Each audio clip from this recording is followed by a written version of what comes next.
Karibu tena mtazamaji, asante sana kwa kuzidi kufuatilia taarifa zetu za TV47 Wikendi. Wapo ndo mwanzo unaungana nasi, tayari tumeingia katika sehemu yetu ya pili ya taarifa zetu za TV47 Wikendi. Kama kawaida, kila siku ya Jumapili tunamwangazia bingwa wa wiki. Hii leo tukiwa naye Richard Magana Manyara, bingwa wetu wa wiki mwaka huu wa 2024. Tunaye hapa studioni, atakuwa akitueleza ni kazi gani ambayo anaifanya, amekuwa akiifanya kwa muda gani, na je, ina manufaa gani katika jamii. Asante sana Richard kuungana nasi. Wewe ndiye bingwa wetu wa mwaka huu mara ya kwanza. Asante. Karibu kwenye TV47 studio zetu hapa jijini Nairobi. Thank you so much. Naam, tunaangazia Richard Magana Manyara kama bingwa wa wiki. Labda tueleze, manake tulipokuleta hapa utafiti wetu ulikuwa umetuelekeza katika kituo cha mafunzo na hususan ambacho kinawashughulikia wanafunzi wanaoishi na ulemavu au wenye ulemavu, na hususan ulemavu wa kupooza ubongo ambao kwa Kiingereza tunasema ni cerebral palsy, autism na magonjwa mengine kama hayo. Kwanza kabisa, kama afisa wa mipango katika taasisi hiyo ya mafunzo, tueleze ni kipi ambacho kinaendelea pale, kabla hata ya kuangalia labda taasisi yenyewe ilianzishwa mwaka gani. Asante sana. Kwanza kabisa ningependa kusema kwamba ndio niko hapa nikiwakilisha shule ya Orione Community Training Center kama bingwa wetu. So I'm here representing them because tukiangalia kiundani, the children, wale watoto ambao tunaserve ambao kuna ulemavu wa kiakili, ama kweli hao ndio mabingwa wetu. Because tuko kwa sababu yao, without them sisi hatupo. So Orione Community Training Center ilianzishwa mwaka wa 2005 na shirika la Sons of Divine Providence. Hii ni congregation ya mapadre kutoka, mwanzilishi wao alikuwa kutoka Italia. So karisimu yao kubwa ni kufanya kazi na wale watu ambao wasiojiweza katika society. Na kwa kulingana na the founder Don Orione, these people ni wale ambao ni watoto ambao wako na ulemavu wa kiakili. So kazi yetu imejipanga kwa 4 or 5 areas if I may say so.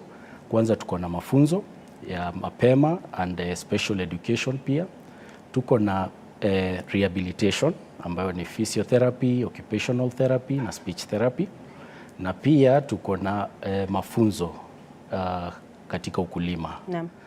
Na hapa tunafanya kazi na vijana ambao wako na miaka 16 kwenda juu, pale ambapo tunawasaidia kupata skills zile ambazo zinaweza wasaidia wakue independent. The fourth area ni ati tunafanya kazi sana sana na the society, the community, mahali ambapo tunafanya intervention in any sector, mahali ambapo kuna changamoto. Kwa mfano huko Masaini tunafanya feeding programs. Tunajua tumetoka from a very long drought. So we have that project there, feeding children and sponsoring them for education. Na pia tumeanzisha a new avenue ambayo tunasema ni safeguarding, kuwalinda watoto ambao wako na ulemavu, kwa sababu tunajua ni kazi ngumu sana kuanzisha taasisi kama hii yetu kwa kila county.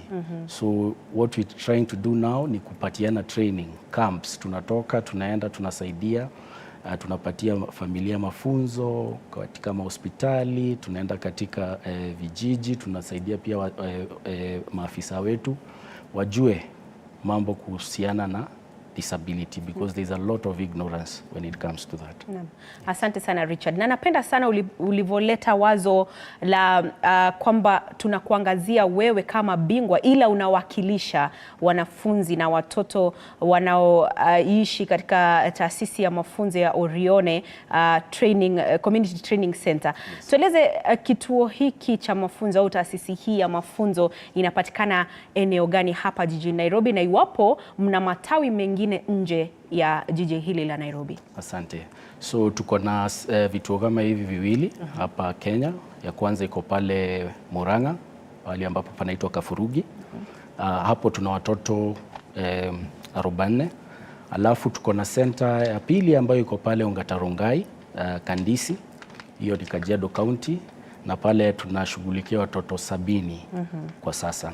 So hapo ndipo tuko na vituo, lakini ili shirika la Sons of Divine Providence liko pia sehemu zingine, lakini hatuna taasisi kama hii ya Orione. Lakini tuko pande ya Meru pia, pale ni parish, na tunaenda kuanzisha miradi ya kusaidia jamii, lakini sina kituo. Tuko pia mahali panaitwa Nyadorera, Siaya, na pia tuko Karen ambapo ndio headquarter sasa ya shirika la Sons of Divine Providence, na mahali pia Thika tuko na parish pale. Yes. Kwa hivyo kati ya Murang'a na Ongata Rongai ni kituo kipi ambacho kilianzishwa kwanza kabla ya kingine kuzaliwa? Cha kwanza kilikuwa pale Kafurugi, Murang'a. Hicho kilianza mwaka wa 2005. Naam. Hiki cha Rongai kilianza mwaka wa 2015. Yes. So the first one was in Kafurugi. Naam. Yes. Na kwa hivyo hali imekuwa vipi, labda tunapozungumzia watoto wanaoishi na ulemavu au wenye ulemavu, na jinsi ambavyo, manake nikiangalia hata video katika mitandao yenu ya kijamii, napata kuona kuna shughuli kadha wa kadha ambazo wanafunzi hawa wanajihusisha ili labda kurahisisha kile ambacho wanafanya katika siku zao.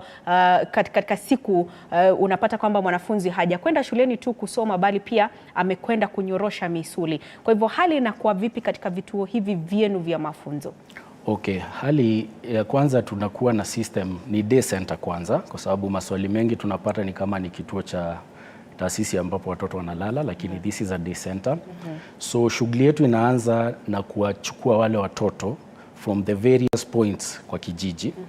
So kwa nini tunachukulia hiyo ikiwa the first point? Ni kwa sababu hawa watoto wamekuwa kifichwa sana.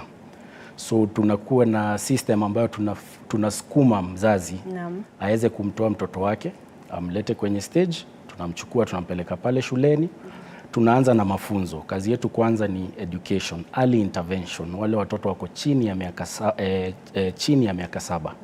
Kwa sababu tukianza mapema tunaweza kuona matokeo, better results when we start early. So that is the first activity, education. Alafu pale tunawapatia 2 meals a day. We provide them with breakfast and lunch. Na pia tunaenda sasa hiyo sekta ya rehabilitation ambayo is very very important, rehabilitation and health, kwa sababu hatutaki kuwapatia mafunzo tu. Swali ni wakishapata elimu, what next?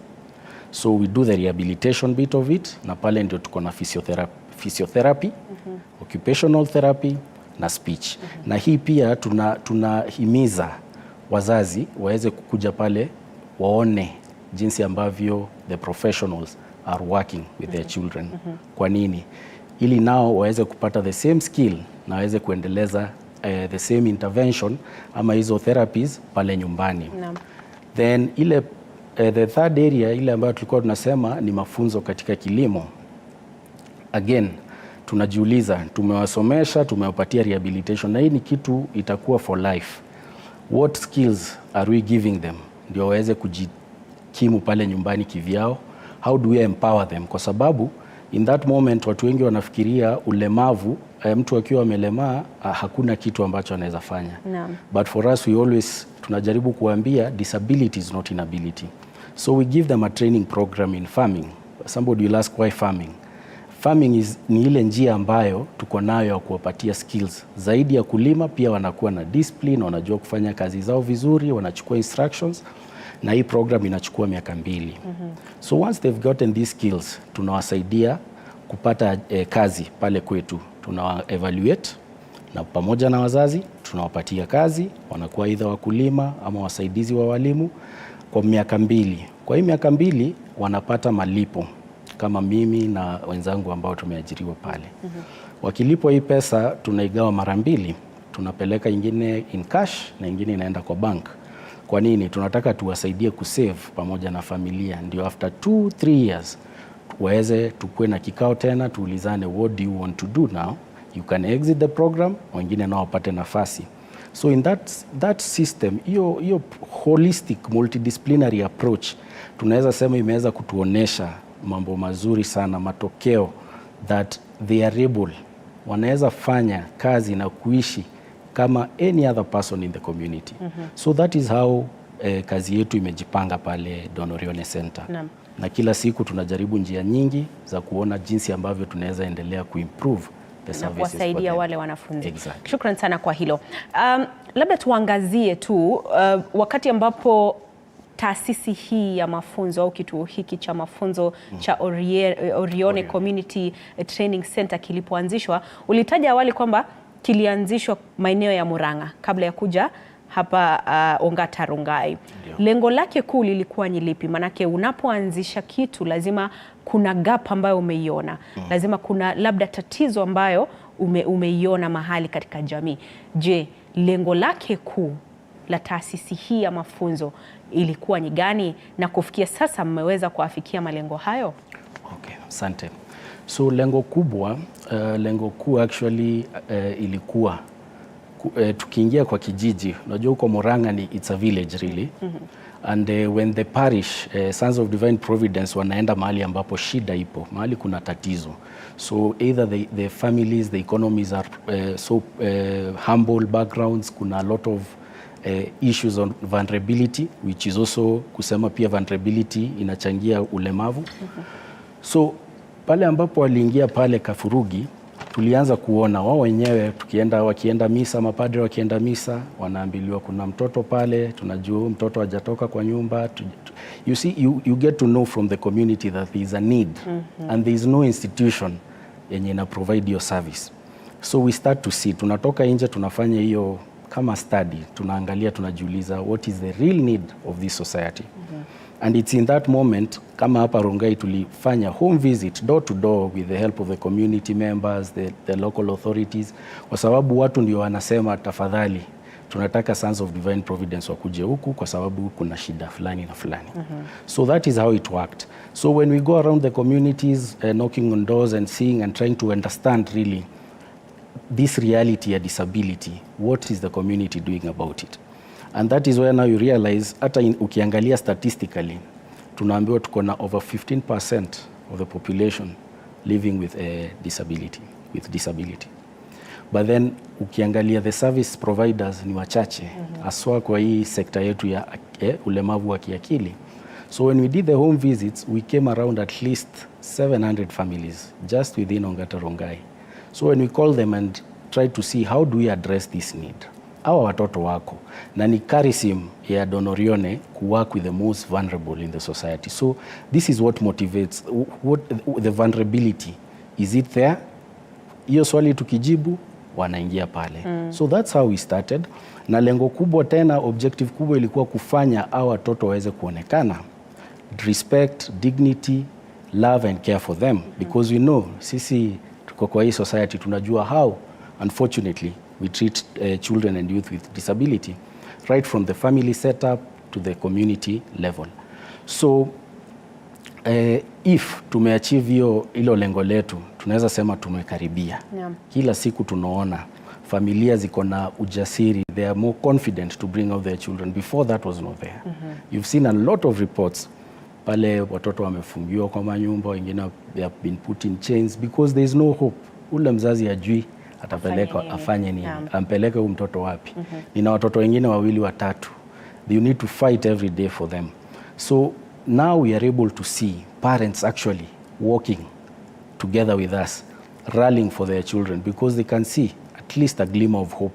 Mtoto anakuja center, mtoto ambaye hakuwa either hata anaweza tembea kwa urahisi, but through therapy unaona mtoto anaweza kupata mobility skills. And when this happens, ili likitokea, people by themselves, the children by themselves, the progress that the parents are able to see motivates even the parents to invite each other. Tafadhali peleka mtoto pale for assessment, fanya hii, toka, enda, ona wangu ameweza kufanya 1 2 3 4. So this for us is a joy that we are able to see progress. It takes time, but the progress is there. And this was the main motivation ya kupromote maisha ya watoto na vijana ambao wako na ulemavu wa kiakili. Asante sana Richard Magana. Mtazamaji, wapo ndo mwanzo unaungana nasi, unafuatilia kipindi hiki cha Bingwa wa Wiki. Kumbuka kila Jumapili tunamuangazia bingwa katika jamii, na hii leo tunaye Richard Magana Manyara ambaye anawakilisha taasisi ya mafunzo ya Orione Community Training Center. Ni kituo cha mafunzo na hususan kinachowashughulikia watoto wanaoishi na ulemavu kama vile kupooza kwa ubongo. Lakini tumezungumzia jinsi ambavyo safari hii imekuwa magana. Tukazungumzia pia lengo lake kuu la kuanzisha kituo chenyewe na ambacho kwa sasa kina takriban wanafunzi 70 hapa Ongata Rongai na 45 katika kaunti ya Murang'a. Lakini katika kila safari bila shaka kuna changamoto ambazo mtu anapitia. Kama taasisi, kama kituo cha mafunzo, ni changamoto zipi ambazo mmepitia? Mojawapo ulitaja ni kwamba awali ilikuwa ni vigumu sana kuweza kuwazungumzia wazazi vijijini kwamba mlete mtoto wako katika kituo hiki cha mafunzo nasi tutaweza kumsaidia. Kando na hilo, ni changamoto ipi nyingine ambayo umepitia? Changamoto nyingine ni ati ukiwa kwa hii sector ya disability you realize ina gharama. It's expensive. Kwa sababu kila kitu pale ni specially made for the beneficiaries. And what is the main challenge there is because most of this kujakuwa na uwekezaji bora on matters disability. There is a lot of underinvestment right from all the policy sectors. So you find kila kitu inakuwa rather difficult kuweza kuonesha mtu progress because wengi wanataka kuinvest. Saa zile ni education, mtoto atasoma, aende afanye mtihani, apate kazi, aende asaidie jamii. In our case tofauti. Na kwa hivyo with only that aspect unapata sometimes funding for hizo program inakuwa ni changamoto. Hatuwezi lalamika sana kwa sababu thank God tumefanya kazi yetu tumeifanya kwa miaka. Last year tumekuwa na fundraising ya safeguarding, tumeweza kuinua fedha kidogo. But this is the main gap. Mainly is about running the programs, sustaining them, because you realize kwa kila kitu ukiingia health sector na wale watoto wetu unapata pia pale there is a lot of still underinvestment. In which aspect it comes? Ignorance. Ule mtoto ajui atasaidika vipi. So it finds that the programs inakuwa a bit challenging to run them. That's why now we have the aspect of the projects pale ambapo tunatafuta wafadhili, tunaandika miradi, tunaweza kufanya hiyo kazi. Changamoto ingine ni kuwa bado kuko na gradual acceptance ya hawa watoto, this population. Na unajua saa zile kuko na gradual acceptance ama watu hawajakubali hii reality ipo. You can imagine all the other things that we talk about because people sometimes hawaelewi ni nini haswa mnafanya. Ukiangalia hawa watoto kuweza kupata usaidizi kwa all the avenues that this country has, offices and everything, inakuwa ni ngumu because there is a very strong concept of ignorance. Watu wajui na tunajaribu sana kuwaelimisha kwa sababu tunaamini pale ambapo mtu atajua that there is intellectual disability and you come touch that reality, it becomes totally different. You see them, you cannot ignore them. But many times inakuwa ndio changamoto, watu bado hawaja open kabisa kukubali hii reality ipo. Na ndio maana hata ukiuliza data, how many are they? Hautapata kujua kabisa. Yes. Na labda tuzungumzie pale darasani. Sijui iwapo katika kazi yako kama afisa wa miradi pale Orione umewahi kuwa madarasani. Au iwapo hujawahi kuwa madarasani, umetangamana na walimu ambao wanahusika kila siku na watoto hawa. Kumbuka ni watoto ambao wana changamoto, kwamba si watoto kama watoto wengine walio katika labda darasa la 3, grade ya 4. Ni watoto ambao wana changamoto zao. Hali inakuwa vipi pale darasani wakati ambapo mwalimu anajihusisha moja kwa moja na mwanafunzi huyu ambaye kiakili hayuko sawa lakini anastahili kumtreat kama mtoto wa kawaida? That's true. It's a good question kwa sababu kweli nimekuwa darasani and I really want to say thank you to the team that tuko nayo. Walimu pale kufanya kazi kabisa ni kujitolea.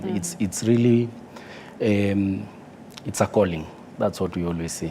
It's a calling na ndio maana tunajivunia ile multidisciplinary team ambayo iko.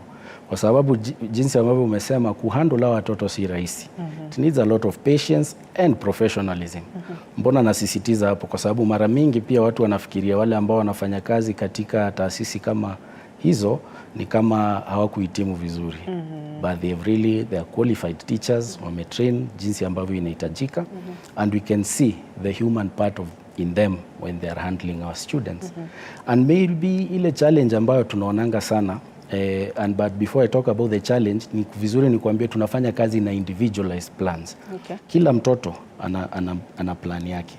So si kwa hivyo kulingana na hitaji lake, iwapo amepooza ubongo atakuwa na ratiba yake tofauti na yule ambaye ako na autism na yule ambaye ana tatizo lingine tofauti kabisa. Kwa hivyo mipango hii au ratiba hii inakuwa vipi tofauti na kila mwanafunzi kulingana na tatizo lake? Inakuwa tofauti for every child because we involve the parent.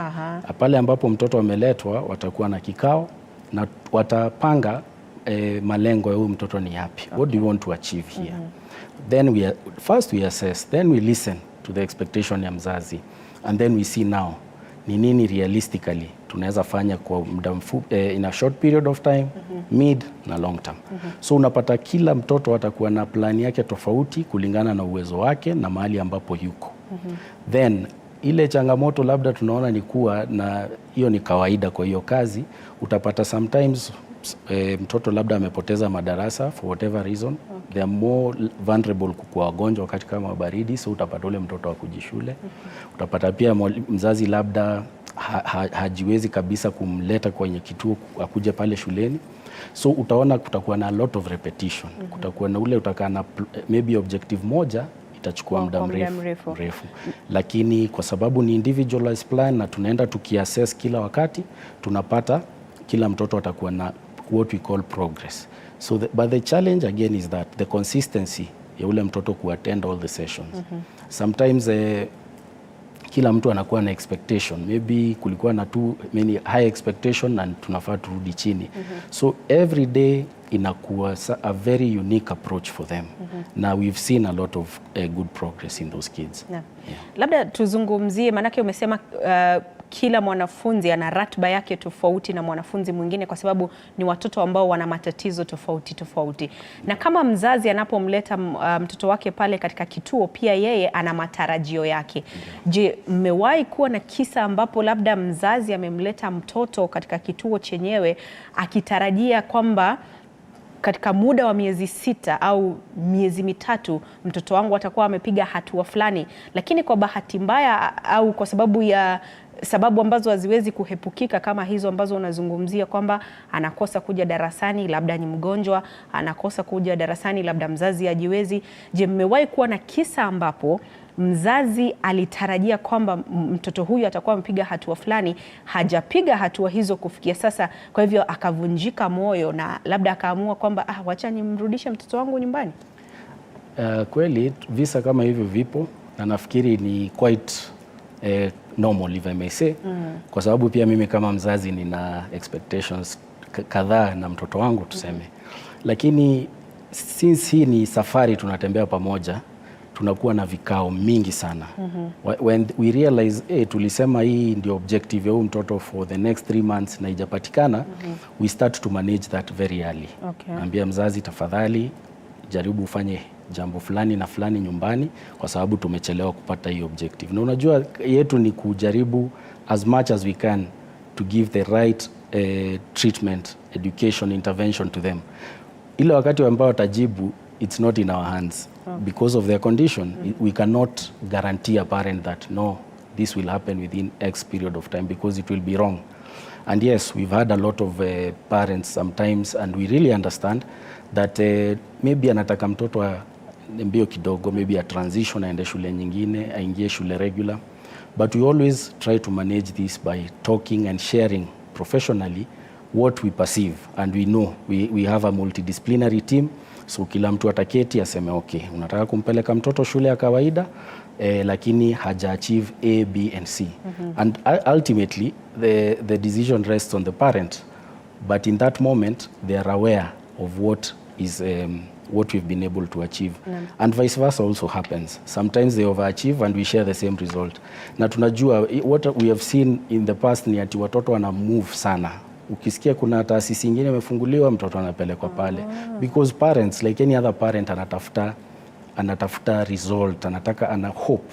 So akisikia this is, yes, anakisikia pale shule nyingine unaona amehamishwa, but we try and to tell them this is a journey, it's a process, it's a process. So we have had those situations, and sometimes they leave and they come back with a kid, and that for us is beautiful, kwa sababu at the end of the day we realize we've given them the freedom to choose. Lakini kama ameweza kurudi akasema tafadhali wacha tufanye 2-3 for another period of time, it's okay.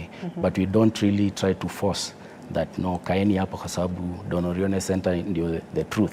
Hapana, they are at liberty, and we've seen that frustration, and we understand because for so many years labda ule mtoto atajaweza kuingia shule pali popote, and if they see one progress, let's say the kid has started to try and kusema jambo moja, unaona anasema sasa twende next. So this excitement is beautiful, but we try to manage it, kuambia it's a lifelong process.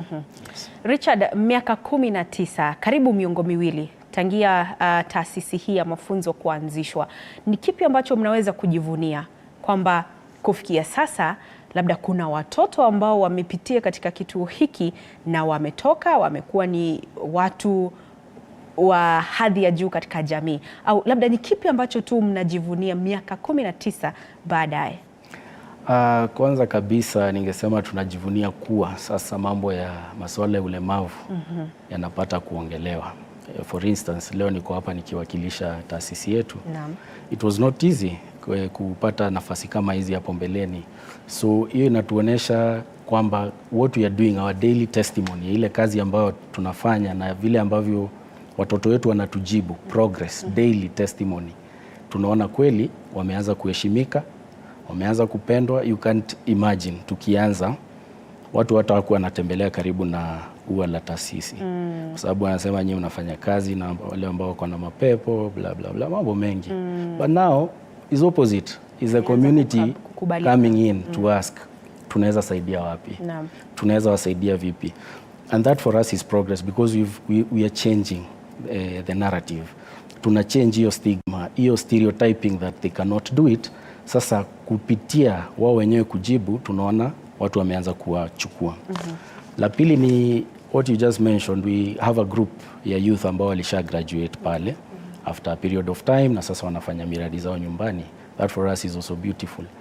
Ya tatu tungesema tulianzisha program inaitwa early intervention. Hii ambayo tuna target watoto ambao wako below the age of 10 years, let's say. And we've seen a lot of young couples wakikuja pale na watoto. And you know that is beautiful, because before tulikuwa tunapokea watoto wakiwa na miaka 13 kwenda juu, when it's really more slow to see progress. I would say it's late intervention. But now we have a group, early intervention, which represents at least 64% of the population. So we know when we start this early, the results will be better. And also tunajivunia kusema kwamba tumeweza kupata a lot of I would say accolades, awards. Tumefanya mradi ya safeguarding hiyo campaign, tumeweza kuona jinsi ambavyo watu wamejitokeza kusimama na shirika na hiyo taasisi. So na pia hilo mnajivunia. Tunajivunia. Naam, asante sana Richard. Kwenye mitandao ya kijamii tunawapata wapi Orione Training Center? Ukitafuta Don Orione Center utaipata kwenye Facebook. Na pia tuko na website www.orionekenya.org. You can also get us there. And also on YouTube you can find us on Don Orione Center. Yes. Asante sana Richard Magana Manyara, ni afisa wa miradi pale katika kituo cha mafunzo cha Orione Training Center. Ni kituo ambacho kinawashughulikia watoto wanaoishi na ulemavu, na hususan ulemavu wa kiakili kama vile kupooza ubongo. Amekuwa akizungumza nasi hii leo kama bingwa na ambaye anawakilisha taasisi hiyo ya mafunzo, akitueleza ni hatua zipi wamepiga tangia mwaka 2005 wakati ambapo kituo chenyewe kilianzishwa. Safari imekuwa vipi, changamoto ambazo wamekumbana nazo, na kufikia sasa malengo yao iwapo wameweza kuyafikia. Sina la ziada mtazamaji, ninatia kikomo kwa sasa. Jumapili ijayo tupatane papa hapa.